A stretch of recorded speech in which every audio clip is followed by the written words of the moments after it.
você vai achar essa lição lá. Ou se você não quiser acompanhar, preste atenção que nós vamos ler os textos que estão colocados aqui na lição.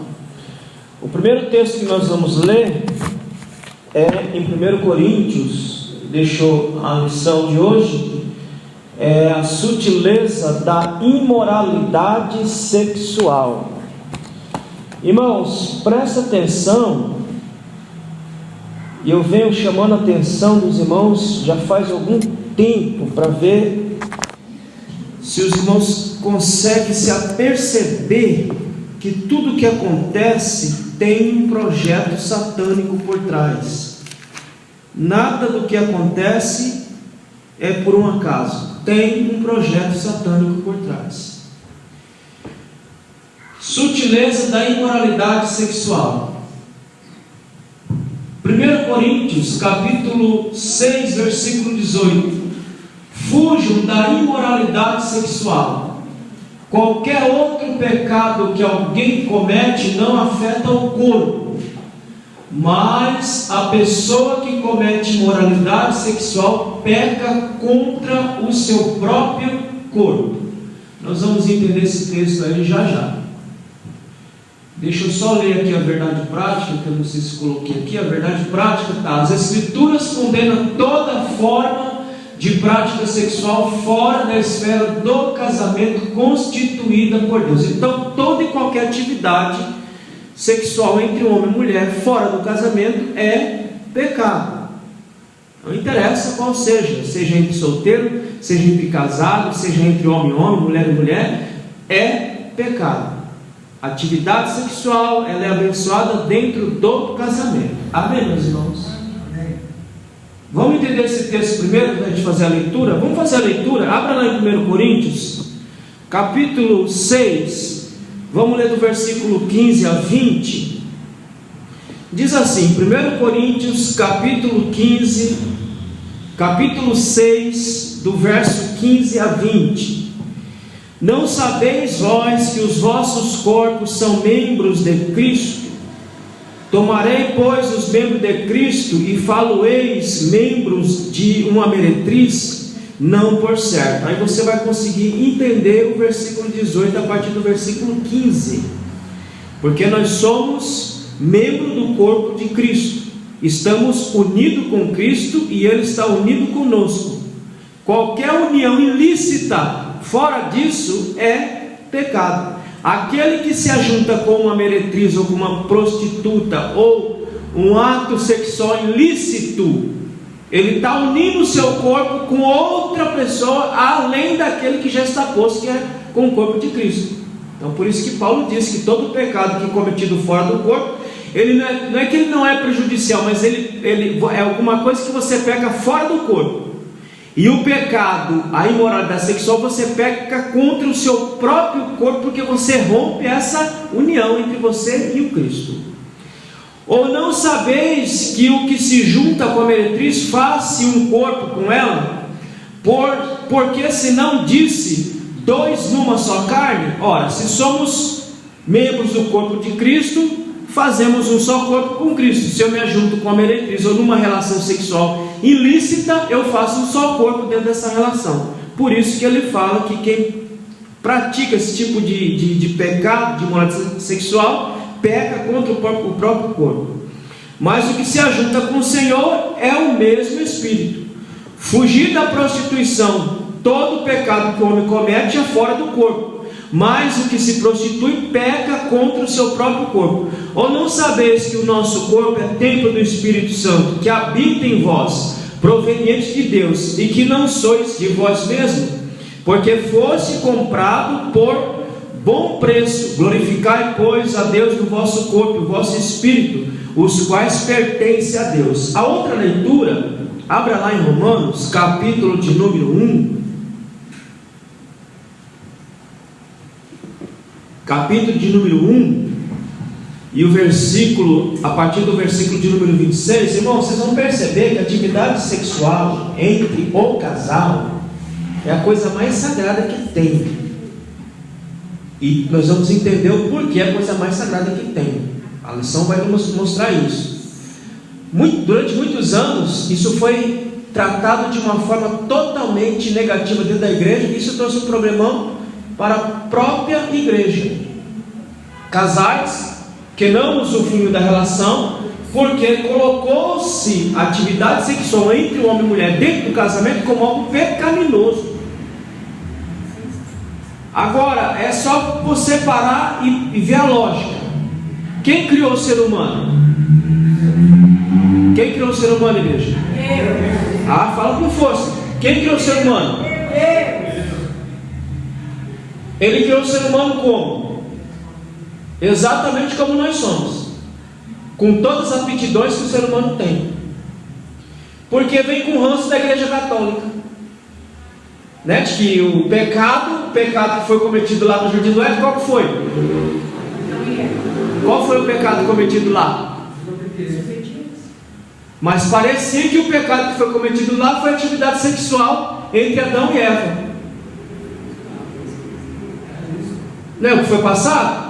Era o que era passado, era como era passado. Que a atividade sexual é o pecado. Não, o pecado foi a desobediência da ordem. Qual foi a ordem? Não coma do fruto. Não sabe que fruto é? Não coma do fruto. A atividade sexual, nós vamos ver que ela foi totalmente abençoada e ordenada por Deus que se praticasse e pratique, ou que se praticasse e continue se praticando entre o casal. Amém.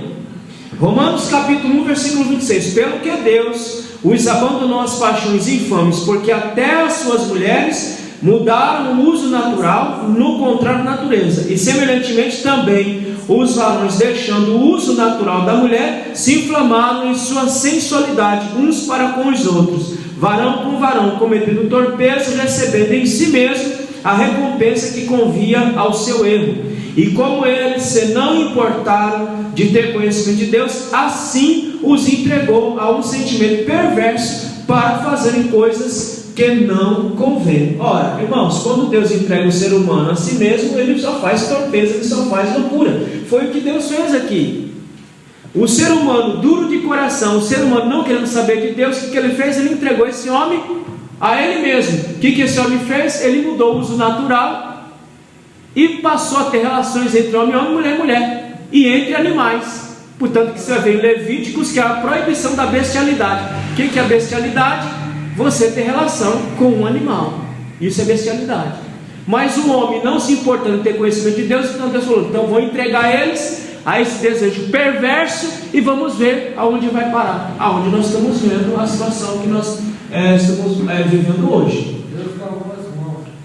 Deixou o homem por ele mesmo. Então, o que Paulo quer dizer com esse texto? O primeiro texto que nós lemos lá, de 1 Coríntios capítulo 6, verso 18.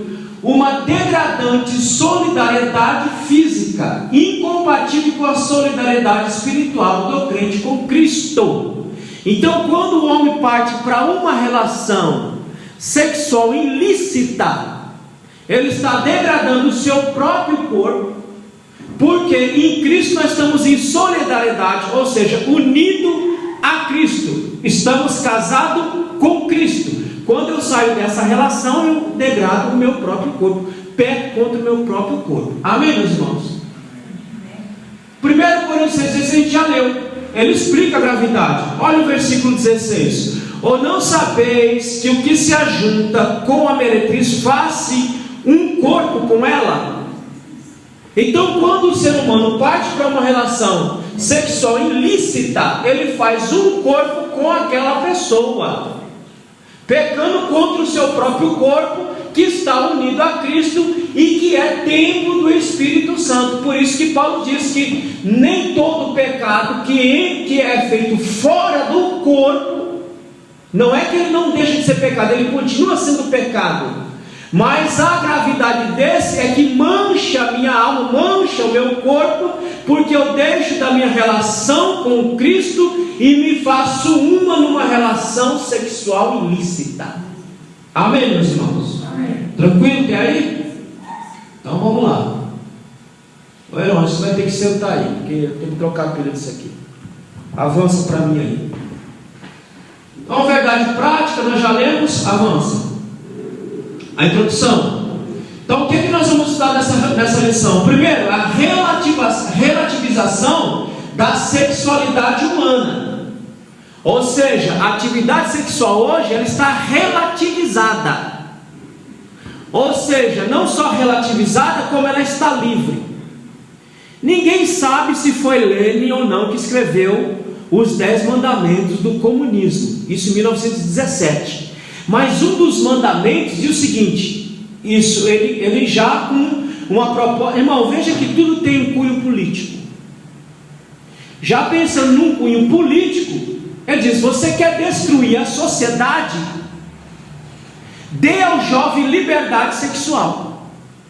Porque, irmão, se você romper com a linha estabelecida por Deus para atividade sexual, você deixa o sexo livre, irmão, toda a moralidade ela vai por água abaixo.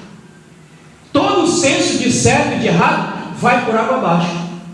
Então, quando é que esse negócio começou? Exatamente já no século XVIII, XIX, que a gente vê nessa história de liberação sexual. Então, o que nós vamos aprender hoje? Relativização da sexualidade humana, trazido por quê? Vocês já ouviram falar da revolução sexual? Sim ou não? Meus irmãos, eu venho insistindo com vocês, vou insistir mais ainda. Vocês não podem ser avestruzes. O que faz o avestruz? Ele enfia a cabeça na terra, como que se nada em volta dele importasse. É por isso que a igreja é atacada. É por isso que a força espiritual da igreja é atacada, porque nós enfiamos nossa cabeça na terra e fechamos os olhos para o que acontece ao nosso redor. Paulo diz que nós precisamos saber discernir o nosso tempo, porque é no tempo que nós temos os marcadores da volta de Cristo, meus irmãos. Então, pastor, o que isso tem a ver com a Bíblia? Vamos ver. Então lá, começou com a revolução sexual que mudou o comportamento e a ética sexual. Tem um padrão bíblico para o comportamento sexual do ser humano? Tem um padrão bíblico, estabelecido na Bíblia. Aonde que a atividade do sexo é permitida? Biblicamente falando. Aonde? No casamento. A atividade sexual entre homem e mulher é permitido dentro do... Fale forte. Casamento. Fale forte. Casamento. Pronto. A atividade sexual entre homem e mulher é permitido dentro do casamento. A revolução sexual vem dizer o seguinte: não.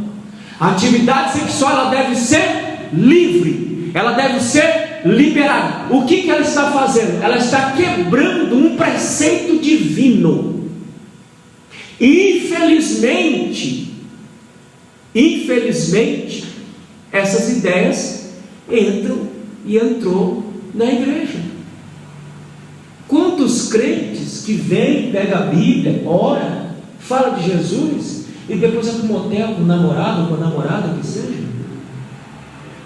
como que se fosse a coisa mais normal do mundo. Por quê? Porque essa quebra dessa ética sexual estabelecida na Bíblia foi quebrada a partir da revolução sexual, que diz que o sexo tem que ser livre, não pode ser proibido e nem reprimido. Você tem que dar vazão à sua atividade sexual. Aí a cretaiada enfia a cabeça debaixo da terra, engole essa ideologia e acha que está tudo certo, e acha que está tudo normal.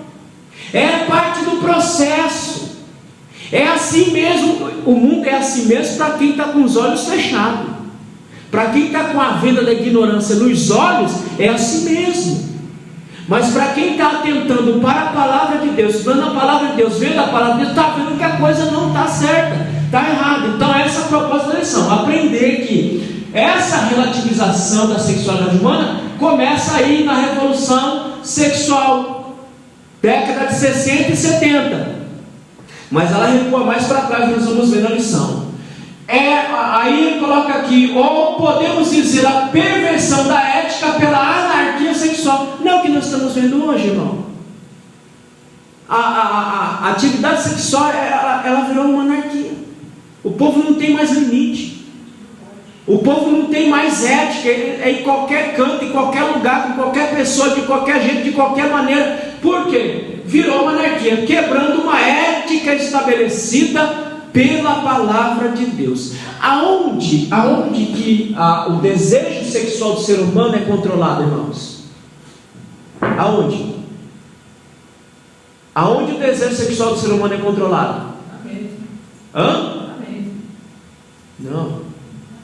Aonde que o desejo sexual do ser humano é controlado? Dentro do casamento. Porque o camarada e a camarada sabe que ele só pode ter relação com aquele parceiro ou com aquela parceira.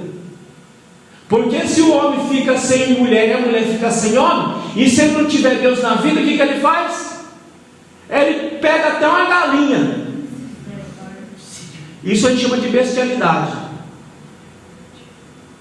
Por quê? Porque isso só é controlado, esse ímpeto só é controlado dentro do casamento. A revolução sexual diz não, isso não é contra dentro do casamento. Isso pode ser feito em qualquer tipo de relação sexual, entre homem e mulher, entre homem e homem, entre mulher e mulher, entre homem e animal. Vocês nunca viram isso? Né? O povo lá do Nordeste lá que gosta de fazer essas coisas aí. Bestialidade. Quem nunca ouviu falar, eu peguei um jegue. Vai conversar aí. Passou esses dias o cara tendo relação com uma cachorra. Que é isso, irmão? Bestialidade. Sexo livre, sexo sem fronteira, sexo sem ética da palavra de Deus. Dá nessa perversão que a gente vê. Então é a normalização da atividade sexual entre pessoas solteiras, o adultério, o relacionamento homossexual. Então com a revolução sexual veio a liberação do adultério. Vocês sabem que o adultério, alguns anos atrás, era crime no Brasil, né? O camarada que cometia adultério e vice-versa, ele poderia até ser preso. Mas com a revolução sexual, isso foi tirado do Código Brasileiro. Não é mais crime o adultério. Mas ele deixou de ser pecado pela palavra de Deus? Não, ele continua sendo pecado. Ele pode não ser crime na nossa legislação brasileira, mas ele continua sendo pecado. Mas é tudo nesse bojo. Se vocês não sabem o que é revolução sexual, que não vai dar tempo de explicar aqui com pormenores, coloca lá no YouTube revolução sexual, vocês vão ver lá um movimento. As mulheres saíram pela rua, tudo com os peitos de fora, na América, gritando liberdade, liberdade, liberdade, aborto.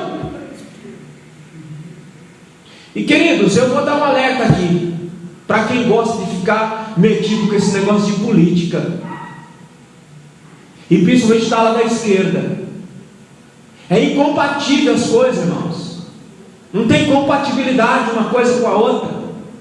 Isso aqui é a agenda da esquerda, é a agenda da direita, é a agenda de todo mundo que quer ter poder na mão, de todo mundo que quer manobrar, controlar o ser humano. É assim. Só um minutinho. Antônio Gramsci, ele diz o seguinte: a Revolução Russa, ela fracassou. E por que a Revolução Russa fracassou?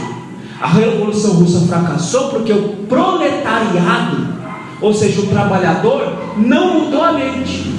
Ele pegou em armas, mas ele continuou com a mesma mente que o Ocidente foi criado, dentro de uma estrutura judaico-cristã, dentro de uma filosofia grega, dentro de uma lei romana. Então a Revolução Russa fracassou. Aí quando Antônio Gramsci foi preso, ele que fundou o partido político na Itália, o que ele falou? Maquinando para tomar. Como é que nós vamos fazer para controlar o Estado e as pessoas? Nós temos que destruir as estruturas que seguram uma sociedade por dentro. O projeto político dele era: acabemos com a família. Acabemos com a religião. Acabemos com as leis. Ô irmão, vocês já perceberam que todas as leis, pelo menos no Brasil, todas as leis que nós temos aqui beneficiam quem? Não, as leis que nós temos no Brasil aqui, as leis penais, beneficiam quem? Os bandidos, meus irmãos. Todas as leis que nós temos no Brasil são para beneficiar bandido. Seja de colarinho branco, seja de colarinho preto, só é beneficiado o bandido. O homem de bem fica à mercê. É um projeto de dominação que começa com umas coisas simples dessas aqui que nós estamos vendo aqui essa noite. Então, irmão, preste atenção no que acontece à sua volta. Preste atenção no que acontece no seu país. Preste atenção nos movimentos que nós... Ô irmão, você sabe que tem uma ONG que luta para a Cracolândia continuar exatamente como está? Vocês sabiam disso? Não só uma. Não, tem várias, mas uma abertamente, dizendo: nós existimos para que a Cracolândia exista. Ô irmão, o que é isso? Não é a destruição do ser humano, não é destruição de valores, destruição da família, destruição de tudo, acabar com tudo. Então é isso que nós vamos aprender nessa lição. Então, a normalização do sexo livre entre solteiros, do adultério e da relação homossexual. Quando que tem essa teoria de Lenin? Os 10 mandamentos do comunismo, 1917. Ninguém sabe se foi ele que escreveu. É atribuído a ele. É um projeto político. E no projeto político vamos destruir os pilares ocidentais. Quais são os pilares ocidentais? A cultura judaico-cristã, a ética religiosa. Vamos destruir a filosofia grega, que é o que normaliza, estrutura o pensamento, e vamos acabar com a ideia de lei romana. Vamos acabar com essa ideia de leis. Ora, não é o que nós estamos vendo hoje, no pleno vapor, dentro do Brasil e fora do Brasil, e essa coisa está se contaminando a igreja? Você percebe que quando a gente fala de disciplina, muita gente vira o narizinho? Por quê? Não, a lei não pode ser aplicada desse jeito. A lei tem que ser modificada. Não, vamos ver como Deus era duro com as coisas. Nós que somos moles mesmo. Primeiro ponto da lição: revolução sexual. Um novo paradigma para a sociedade, para a sexualidade. Ou um novo exemplo. Aí um bando de rico, década de 60, todo mundo lá, uma suruba, droga rolando, sexo livre rolando. Já ouviram falar de swing? Sim ou não? Já foi introduzido no Brasil há tempo. Espero que ninguém tenha participado, né? Isso aí é coisa de rico.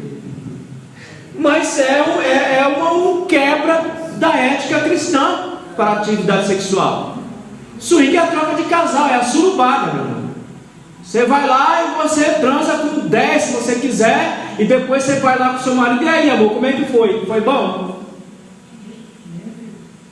É essa sociedade que nós estamos vivendo hoje, por conta dessa revolução sexual que foi feita lá já a partir do século XVIII, século XIX.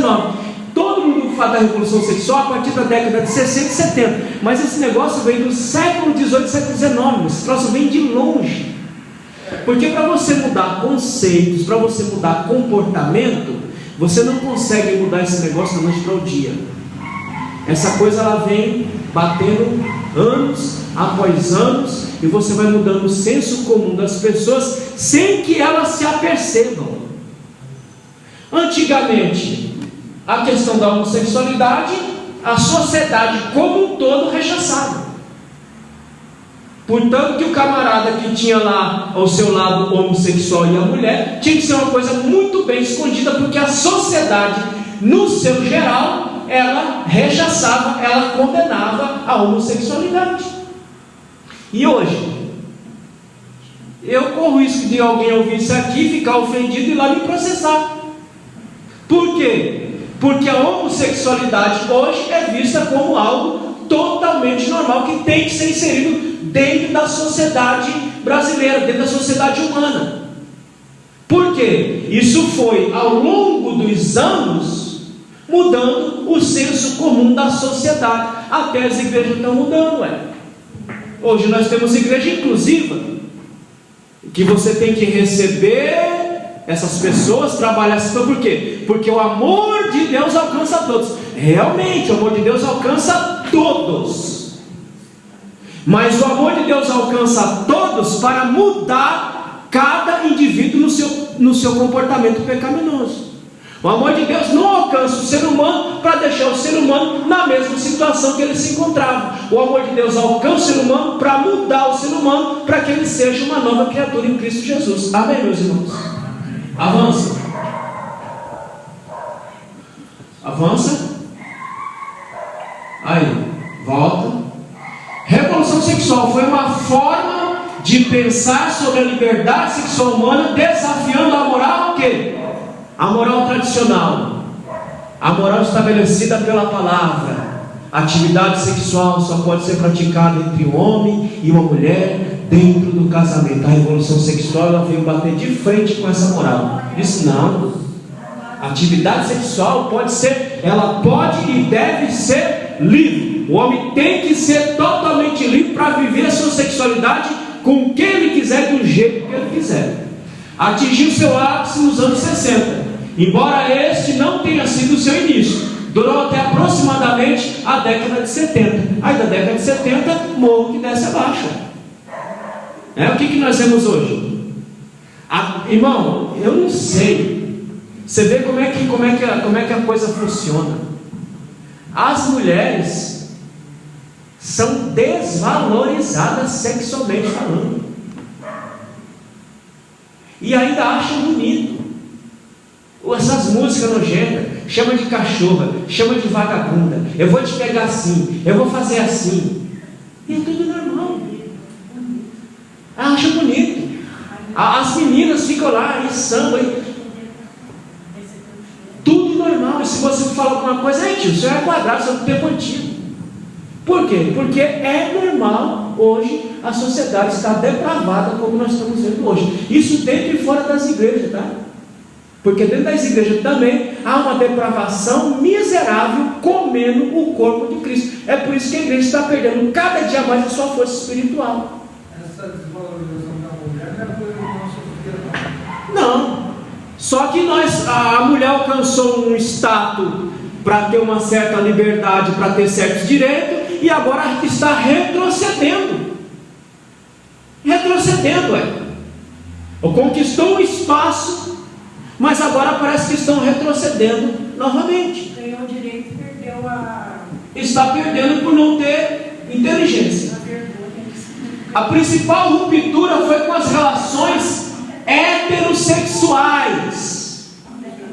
Então a revolução sexual, ela trouxe uma ruptura com as relações. Ô irmão, vocês sabem o que é heterossexual, né? A fazer que nem o cara lá, foi fazer entrevista lá, uma entrevista no camarada, e a mulher perguntando: o senhor é heterossexual? Não, eu não sou não, eu sou homossexual. Relações heterossexuais entre homem e uma mulher. Qual é o padrão de Deus para um casal? A monogamia. Só um homem e só uma mulher. Não é 10 mulheres nem 10 homens, é só um homem e uma mulher. A revolução quebrou com esse paradigma, ela quebrou com esse modelo. Não, você pode ter 300, até com cachorro, se você quiser. Se você achar seu cachorro bonito, seu cachorro só você bonito, até com seu cachorro você pode ter relação. Então ela veio quebrar aquilo que a palavra de Deus estabeleceu para a sexualidade humana. Avança, irmão. Para David Hino, a revolução sexual foi um momento em que a sociedade saiu da onde? Saiu do armário mesmo, irmão. Literalmente, saiu do armário mesmo, literalmente. Livre, sexo livre, a qualquer hora, com qualquer um. Irmão, deixa eu perguntar. Ter em mente que as décadas de 60 e 70 foram apenas o ápice. Mas essa questão da revolução sexual, ela começa no século XIX, século XVIII e século XIX. O ápice é a década de 60 e 70. Tá? E interessante é que as feministas que não estudam, um bando de sequelada, não sabe que o movimento feminista não começou por mulheres. O movimento feminista começou por homens, mas por homens que manobrou a massa com intenções políticas. Vai o movimento feminista, muda conceito, muda a mente, aí a mulherada começou então a pegar gosto pela ideia e começou a trabalhar essa ideia. Mas esse foi um movimento que foi começado por homens com intenções políticas. Vocês têm que ter noção que tudo tem a ideia de dominação. Por onde o homem puder, ele achar que dá para dominar mentes e corações, ele vai. Você sabe qual a pior doença que nós temos hoje no mundo? É a ideologia. A ideologia, ela é uma arma poderosa na mão de Satanás, que tem trazido cativa muitas vidas. Pela ideologia, o povo morre e mata, porque ela tem esse poder de transformar a cabeça e a mente de uma pessoa. Então a gente tem que ter pé no chão. Então essa revolução, esse movimento tinha como proposta fins políticos. Nem a Revolução Francesa, a Revolução Francesa não, a Revolução Americana, a Revolução Inglesa foram tão devastadoras, foram tão importantes quanto a Revolução Sexual. E uma das revoluções que mais incentivou a Revolução Sexual foi a Revolução Francesa.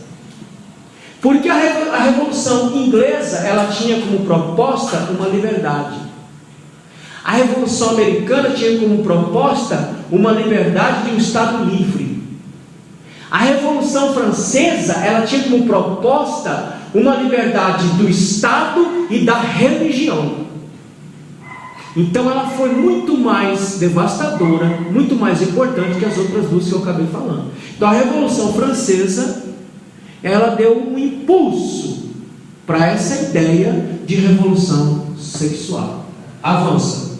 Amém, meus irmãos? Vocês não estudaram história, né? Tem que estudar, porque tem tudo a ver, meus irmãos. Principais características da mudança da revolução sexual. Quais são as características dessa revolução?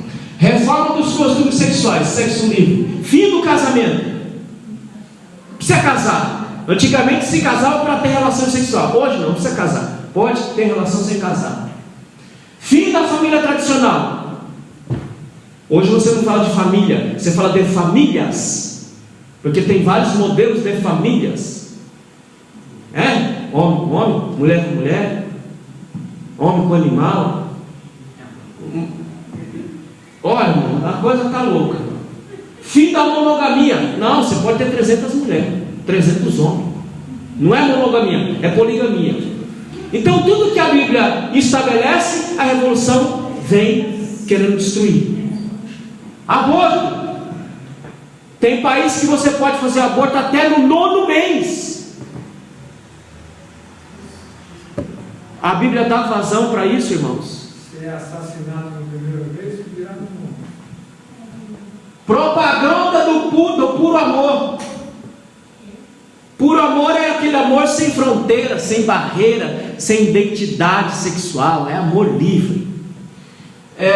Propaganda do aborto, não é o que nós estamos vendo? Facilitação do divórcio. Aceitação do adultério. Pedofilia. Os senhores sabem que tem muitos defensores da pedofilia no Brasil e no mundo? Na política. É os representantes que os senhores colocam lá, formulando leis para liberar a pedofilia. Banheiro. Sua filha está lá, vai entrar um marmanjo lá junto com a tua filha dentro do banheiro lá. Revolução sexual. Incesto. Não, esse negócio, não, você pode ter relação com sua mãe, com sua tia, com sua irmã, quem você quiser. É sexo livre ao extremo. E outro aqui que é o tal do menéstico, e o tal do swing. E o último, zoofilia.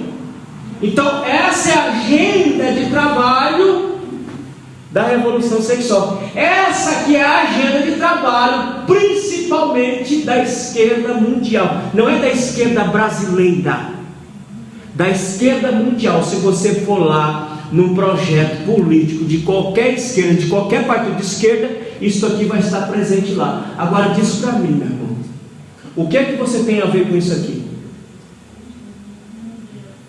Você tem a ver com essa agenda aqui? Dá para você apoiar essa agenda aqui? E depois ir deitar lá na sua cama sossegado? Você está colocando um representante lá que está forçando a passagem da lei do aborto, para a mulher abortar em qualquer período que ela quiser, porque o corpo é dela?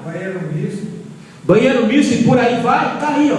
É isso aí que a revolução sexual trouxe para a humanidade, que nós estamos vendo hoje a pleno vapor. Avança, irmão. Padrão bíblico para a sexualidade humana sempre foi heterossexual. Gênesis 1:27. Assim Deus criou os seres humanos. Ele os criou parecido com Deus. Ele os criou homem e... Não foi Adão e Ivo, foi Adão e Eva. E os abençoou dizendo: tenham muitos e muitos filhos. Normalizou a atividade sexual dentro do casamento. Portanto, que se houver uma quebra dessa ordem aqui, você está pecando. Amém, meus irmãos? Amém. Espalhem-se por toda a terra e a dominem, e tenham poder sobre os peixes do mar, sobre as aves que voam no ar e sobre os animais que se rastejam pelo chão. Avança. Esse é o padrão bíblico heterossexual. Segundo ponto, quebra de um tabu. A revolução sexual, ela vem com a proposta de romper com a ética judaico-cristã. Qual é? A normalização heterossexual, um homem e uma mulher dentro de um casamento abençoado por Deus. As mídias foram usadas e continuam sendo, irmão. O que tem para assistir na televisão hoje?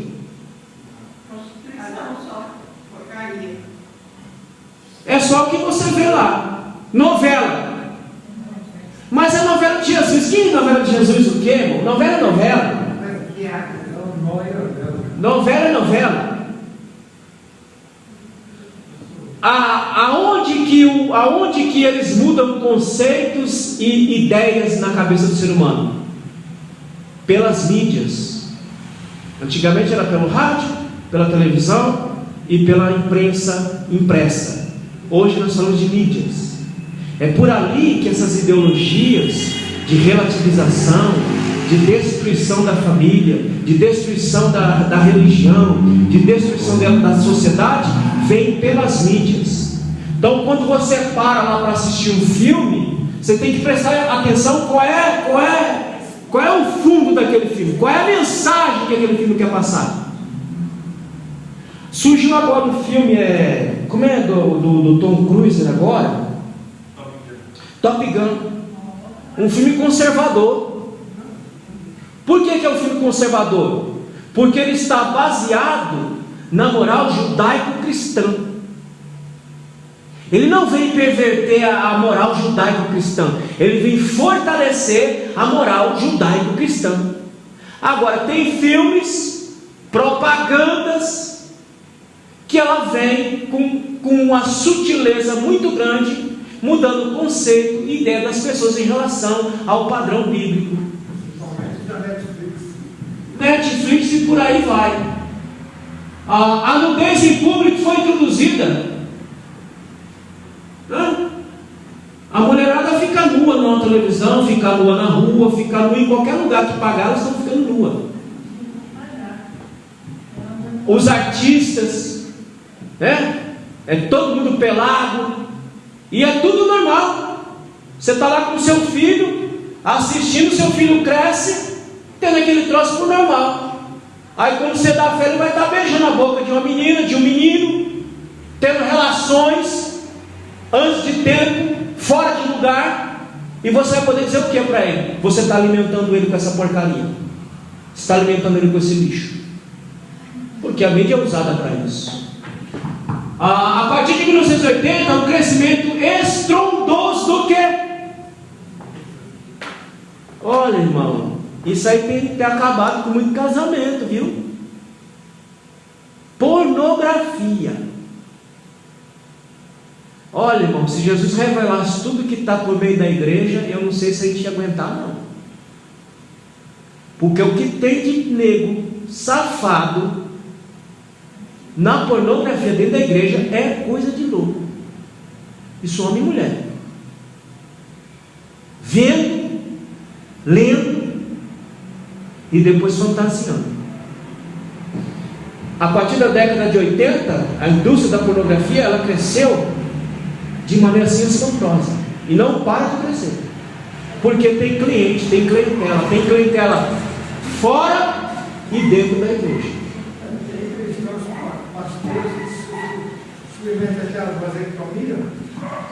Então é difícil. Fornicação como algo natural, ou seja, sexo antes do casamento. O mais triste que a igreja está cedendo à pressão exercida pela sociedade e tendo tais comportamentos como natural. Não, você vai falar disso na igreja? Vai falar de atividade sexual entre homem e mulher? Ô irmão, a Bíblia fala isso. E ela fala com toda a seriedade. Vocês desenvolveram um texto aqui que eu acho que vocês nunca nem leram. Mas isso não pode ser tabu, tem que bater nessa tecla aí. Sim, ué. Para mudar o comportamento. Sim. Então, a igreja vem cedendo esse comportamento lascivo que nós estamos vendo. Essa liberação da sexualidade. O caboclo vem aqui, toma ceia e depois leva a namorada para um motel e vai lá ter relação com ela. E irmão, eu ouvi isso já. De crente. O cara chegar e falar para mim. Digo, olha meu irmão, o culto lá na minha igreja foi uma benção. Foi um culto de Santa Ceia abençoado. E o fogo caiu. Aí depois ele falou, e depois que terminou a Santa Ceia, eu peguei minha namorada e fomos para um motel e eu arrebentei. E eu falei, você vai para os quintos dos infernos, você e ela. Porque tu acha isso normal? Esse comportamento é normal? Vai para o inferno você e ela. Porque a Bíblia diz que isso é imoralidade sexual. Isso está contra a palavra de Deus. Quer fazer? Faça, mas faça sabendo que está errado. Amém, meus irmãos? Avança. As principais distorções da sexualidade sadia. Primeiro, prática da fornicação, que é o sexo antes do casamento. É qualquer prática sexual considerada pecaminosa, tais como adultério, prostituição. Tem prostituição dentro da igreja, irmão? Sim ou não? Tem ou não tem? Hã? Tem. Como? Tem várias formas. Cita uma aí. Pensamento? Não, é. Quando você vira e fala assim para o seu marido, se você não fizer isso aí, não vai ter hoje nada não. E o que é isso aí? O que é isso aí? Prostituta que cobra, né? Não é? A prostituta você só pode ter relação com ela se você pagar. Quando uma irmã fala um negócio desse para o marido e o marido fala um negócio desse para a irmã, o que ele está cometendo? É proibido, irmão. Prostituição é proibido.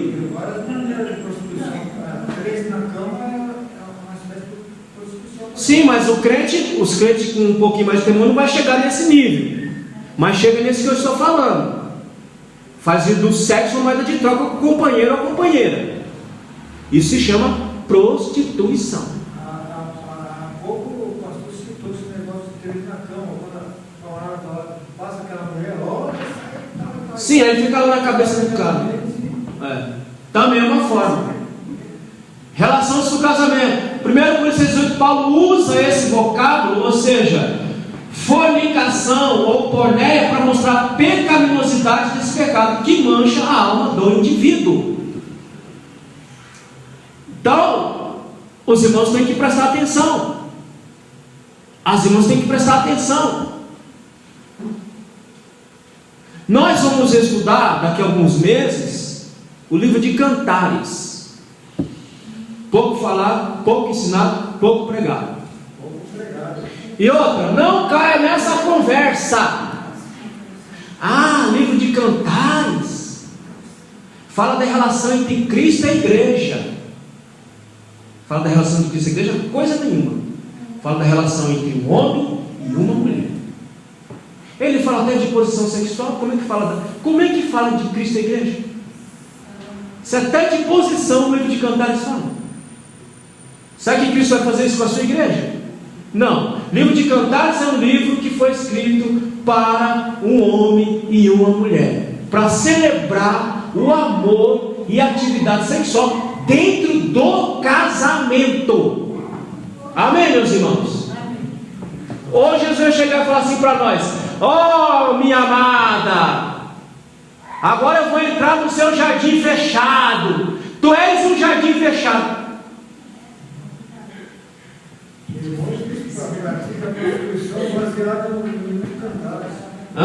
Vamos estudar isso aí. Avança. O adultério não é crime, mas é pecado. Aqui no Brasil, antigamente era crime, agora não, mas continua sendo pecado. Biblicamente o adultério continua sendo pecado. Está aí os textos que eu coloquei por causa da revistinha aí, tá? Depois vocês conferem em casa. Nosso relaxamento ético não anula a verdade bíblica. O teu relaxamento ético, o teu relaxamento moral não anula a verdade bíblica, mas a verdade bíblica anula e condena o meu relacionamento ético. O seu relaxamento ético e moral não anula a verdade bíblica. Adultério é pecado? Continua sendo pecado. Mas a verdade bíblica anula o meu comportamento lascívio e condena ao mesmo tempo. Amém, meus irmãos? Então, adultério continua sendo pecado. Não vai deixar de ser. Até Jesus voltar, vai continuar sendo pecado. Quando ele voltar, levar também vai continuar sendo. Avança.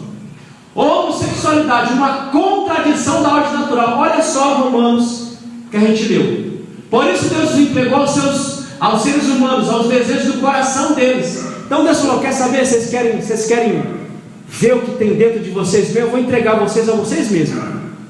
Aí o que aconteceu? Qual foi o resultado dessa entrega? Por causa das coisas que essas pessoas fazem, Deus os entregou às paixões vergonhosas. A homossexualidade biblicamente é algo vergonhoso. Tanto é vergonhoso que quem vive na homossexualidade não é feliz. Se falar que é feliz, ele está mentindo. E está mentindo por quê? Porque é antinatural.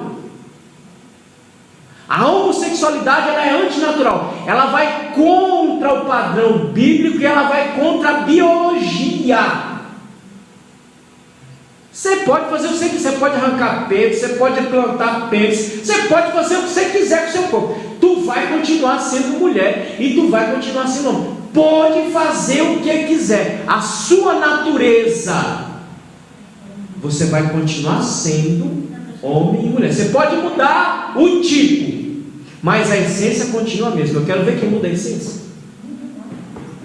Pois até as mulheres trocam as relações naturais pelas que são contra a natureza. E também os homens deixam relações naturais com as mulheres e se queimam de paixão uns pelos outros. Homens têm relações vergonhosas uns com os outros e por isso recebem em si mesmo o castigo que merecem por causa dos seus erros. Atividade que contradiz a natureza humana e contradiz a criação de Deus. Avança, irmão.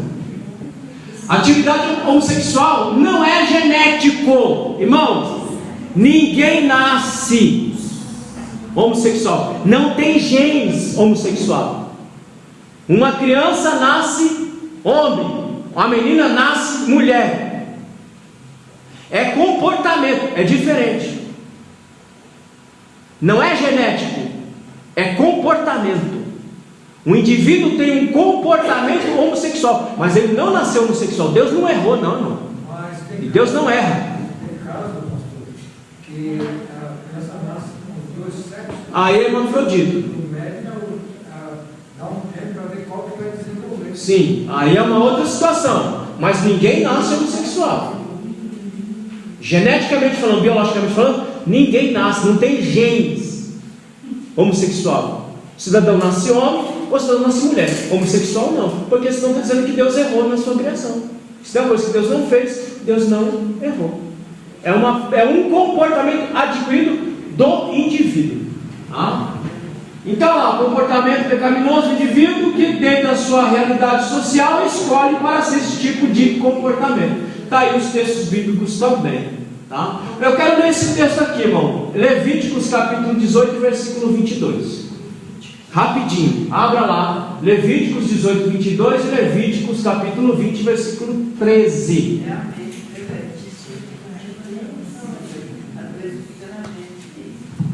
O que diz aí Levíticos capítulo 18, versículo 22? Que achou ler? Com o varão não te deitarás, como se fosse mulher.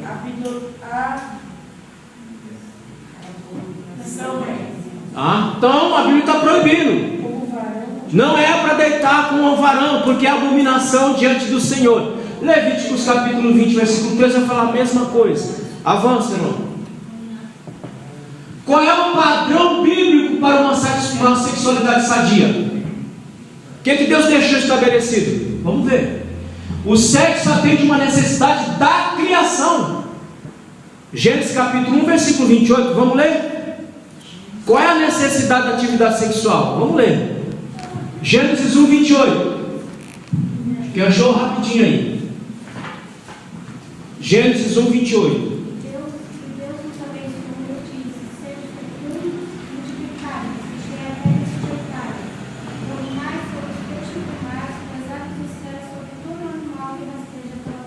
Qual é o padrão bíblico para a atividade sexual de um casal? Primeiro, é uma necessidade da criação.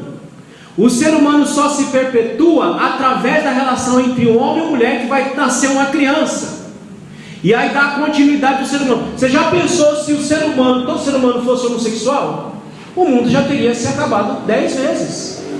Porque tem como nascer filho de uma relação homossexual? Até aí a ciência não conseguiu fazer, nem vai conseguir fazer. Eu quero ver tirar um útero de uma mulher e colocar no homem, e ver se vai dar filho lá. Eu quero ver. É isso aí, eu quero ver. Então, a atividade sexual entre homem e mulher é uma necessidade da criação. Por quê? O ser humano se perpetua através desta relação. É uns morrendo e outros nascendo. Porque se só morresse e não nascesse, o mundo já teria acabado. Amém, meus irmãos? Então, o primeiro ponto, atende uma necessidade da criação. Segundo, o sexo como complementação e satisfação. Não é só para procriação, é para produzir satisfação para o homem e para a mulher. Vamos ler um texto curioso aqui, que eu acho que vocês nunca leram, e se não leram, não prestaram atenção. Abra em Deuteronômio capítulo 20, versículo 7. E Deuteronômio capítulo 24, versículo 5. Vamos ver. Deuteronômio capítulo 20, verso 7. Então lá, o sexo não foi dado ao casal só para a proteção, mas para produzir satisfação sexual para ambos. Não é só para um, ambos. O que diz aí? Quem achou ler? Qual é o homem que está desposado com alguma mulher e ainda a não recebeu? Vá e torne-se à sua casa, para que porventura não morra pela beleza, não morra na beleza, e algum outro homem a receba. Agora o 24, capítulo 24, verso 5. O homem recém-casado não sairá dela, nem se lhe imporá qualquer casa. Por um ano ficará livre em casa e promoverá a felicidade da mulher comum. Quanto tempo era para o rapaz ficar em casa com sua mulher, para alegrar sua mulher? Um ano! Ele não poderia ir para a batalha durante um ano. A Bíblia diz que o homem, ele tinha que alegrar a sua mulher. Coisa que o Elias não fez. Errou. Mas a Bíblia é bem clara. O camarada recém-casado não pode ir para a batalha durante 1 ano, porque ele tem que atender as necessidades de sua mulher. E alegrar a mulher aqui, irmão, é na atividade sexual, tá? Não vem pra cá com conversinha, né? É para dar presentinho que ela... É coisa nenhuma. É para se alegrar a mulher na atividade sexual. Amém, meus irmãos? Eu quero ler na minha versão, capítulo 24, verso 5. Quando um homem for recém-casado, não sairá à guerra, nem se lhe importará em cargo algum. Por 1 ano inteiro ficará livre na sua casa para alegrar a mulher que tomou. Irmão, veja como que a Bíblia trata com seriedade esse assunto, a gente trata com leviandade. A gente acha que a atividade sexual é carnal. Lógico que não, meu irmão. Ela é uma atividade espiritual, porque em tudo se glorifica a Deus, até nisso. Então Deus fala, não é para ir para a guerra durante 1 ano. Fica lá e alegra a sua mulher. Por que ele não falou alegra o homem e falou alegra a mulher? Não, por que Moisés coloca lá, vai, fica lá e alegra a sua mulher? Por que não é ambos?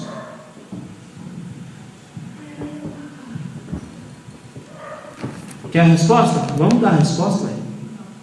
Esse texto eu já até li para vocês, 1 Pedro capítulo 3, versículo 7. Vamos ler? Vamos ler. E aí a gente parte para o encerramento. 1 Pedro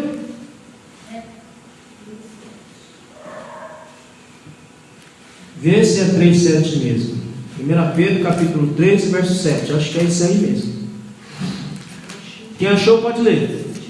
Igualmente vós, maridos, coabitai com ela. Vamos lá, para por partes iguais. A mesma palavra coabitais aqui é a mesma palavra que é usada lá no Gênesis. Adão, coabitai.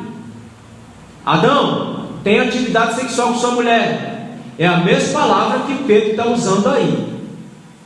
Coabitai. Tenha relação sexual com a sua mulher. Continua.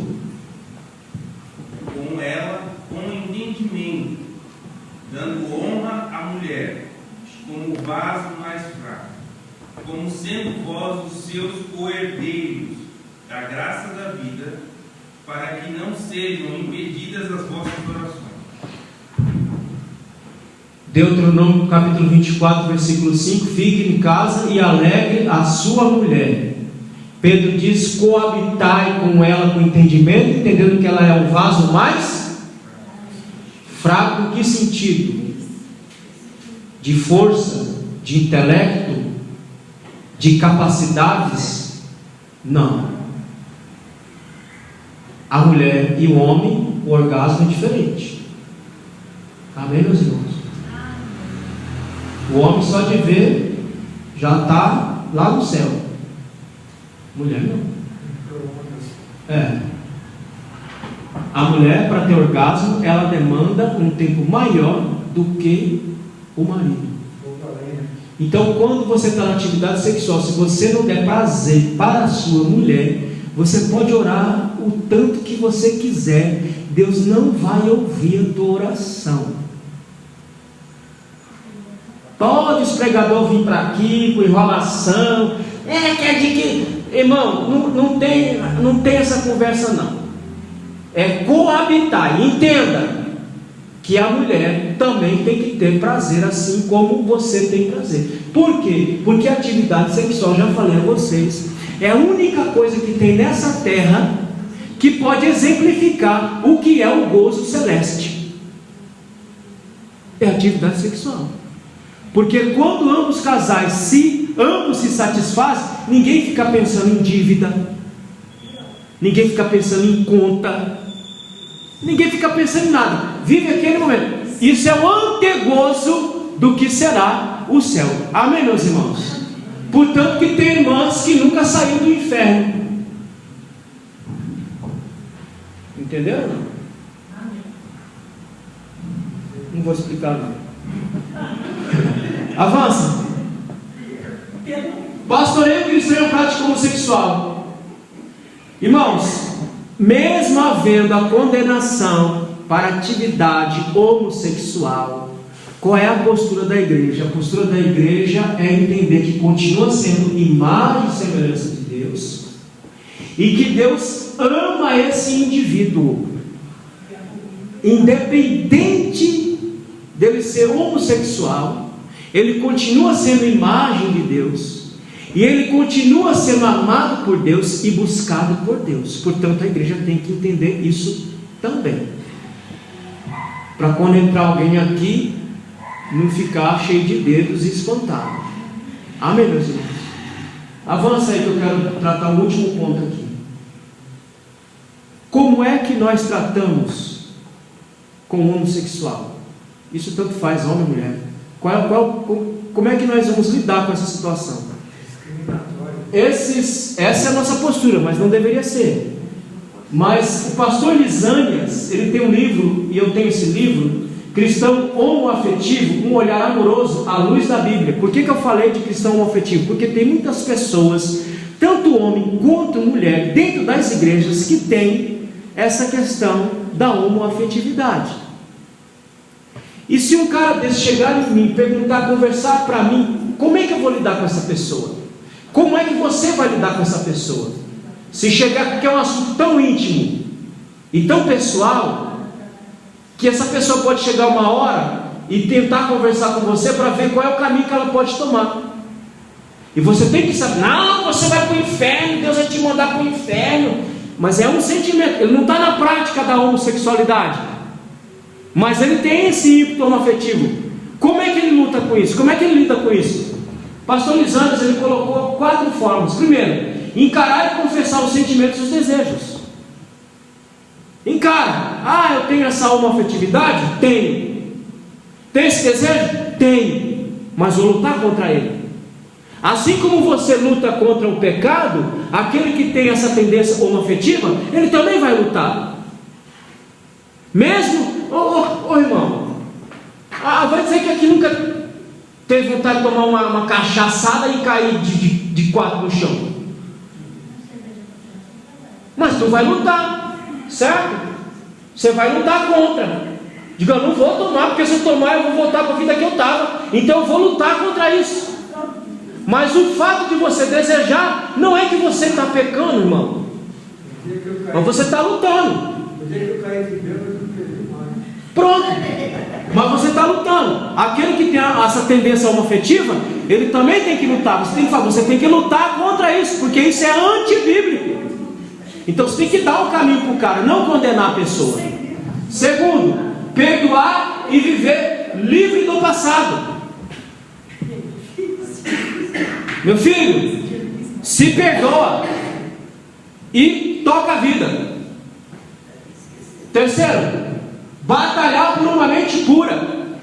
Não é só luta, é a sua luta. Você tem que lutar para ter uma mente sadia, porque se você não lutar para ter uma mente sadia, sua mente é podre, mais podre do que aquele cara que está sem juízo lá na vida. Então você tem que lutar dia e noite para ter uma mente pura. Aquele que tem tendência homoafetiva, ele tem que lutar dia e noite para ter uma mente pura também. Quarto, entregar-se de coração a Deus. É essa a postura que essa pessoa tem que tomar. Amém, meus irmãos? Porque isso é uma realidade entre nós, tá? Durante muitos anos, varreu-se esse assunto para debaixo do tapete, não se tratou, não se falou e não se aprendeu a lidar com essas questões. É a mesma coisa da sexualidade entre um homem e uma mulher dentro do casamento. Varreu-se para debaixo do tapete e muitos casais tiveram problemas, e problemas vários, porque entendiam a atividade sexual como uma coisa demoníaca. Olha, como que é demoníaco estar dentro do casamento celebrado por Deus, abençoado por Deus, mas foi varrido, não foi tratado, não foi lidado, e tivemos aí muitos problemas por conta dessa falta de compreensão desse assunto. Amém, meus irmãos?